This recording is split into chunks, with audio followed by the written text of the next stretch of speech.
Welcome back to the Explainer. So today we're taking what could be just a static, boring list of 14 vocabulary words, and we're going to transform it into a highly engaging, memorable cognitive map. Whether you're looking to sharpen your reading comprehension, write with a bit more precision, or honestly just sound a little more eloquent at your next dinner party, well, you're definitely in the right place. Let's get into it. To really make this stick, we're totally ditching the alphabetical approach. Instead, here's our agenda. 1. Words that define us. 2. States of being. 3. Power and restriction. And 4. One-word powerhouses. All right, Section 1, words that define us, describing the visible and the stubborn. Okay, so here are the very first 3 tools for your newly upgraded linguistic toolkit. Just take a quick mental snapshot of these 3 words: conspicuous, obstinate, and immaculate before we really break them down. First up, we have conspicuous. This means easily noticeable or clearly visible. This term is absolutely perfect for when something physically stands out from the crowd, where it's practically impossible to miss.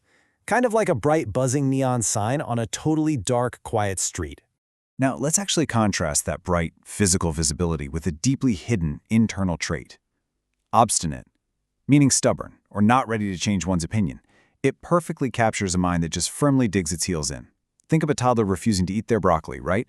It doesn't matter what logic you present, they are not budging. And we'll cap off our descriptive bucket with this deeply satisfying word, immaculate. It literally just means perfectly clean or neat. You can apply it to a physical space, like, say, an immaculate hotel room, or even to a flawless track record that doesn't have a single blemish on it. It's just perfectly clean. Moving right along to Section 2. States of being. Conditions, health, and wisdom. Prep your brain for this next chunk of 4 words. They cover a really fascinating range, touching on timing, physical well-being, deep intelligence, and even mechanical synergy. Now, what's so interesting about this first word is the sheer tension it holds. Impending, about to happen soon. I mean, you can really feel the weight of that, right? It's that unmistakable sensation of something significant looming right on the horizon, literally just a moment away from dropping. Let's pivot from that heavy tension into a much more positive state. Salubrious. It means healthy or good for well-being. This is just a wonderfully sophisticated way to describe, say, a fresh mountain climate, a nutritious meal, or some daily habit that actively promotes your physical or mental health. Next up, let's look at 2 totally different types of capability. On the left, we've got sagacity, wisdom and good judgment. Now, this is a profound, internal, very human wisdom.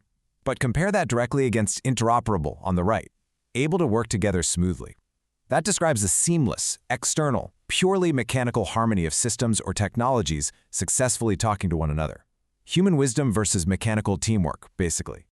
All right, on to Section 3, power and restriction, the dynamic of control versus freedom.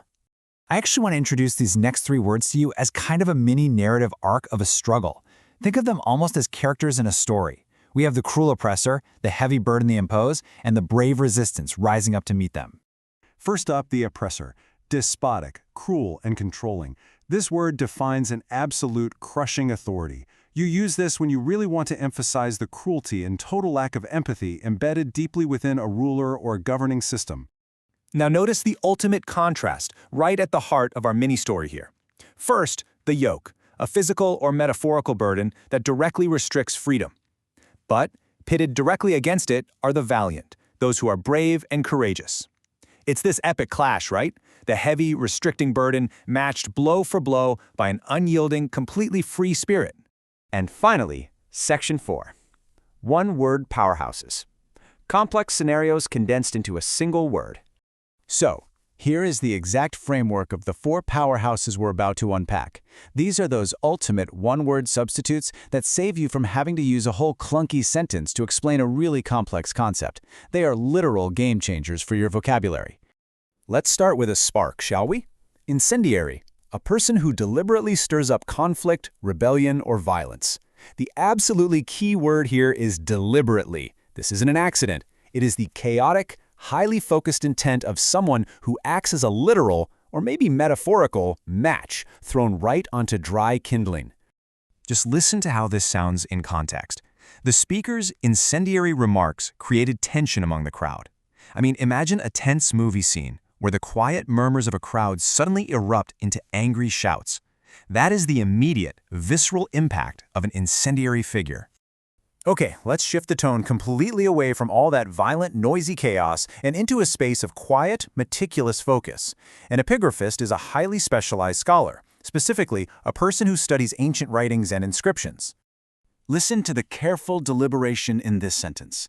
The epigraphist carefully studied the ancient temple inscriptions.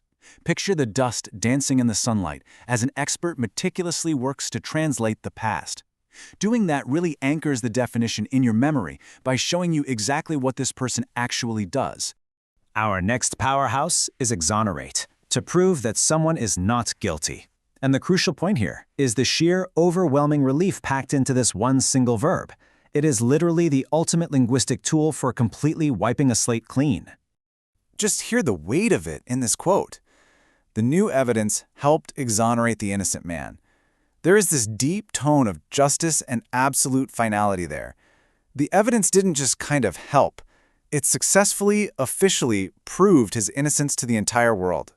Which brings us to our final word today, and, well, it's a bit of a mind-bender.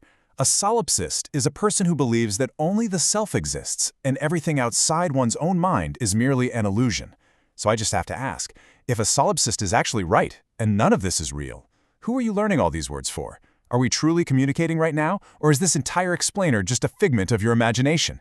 I'll leave you to ponder the very nature of reality until next time. Thanks for learning with me today.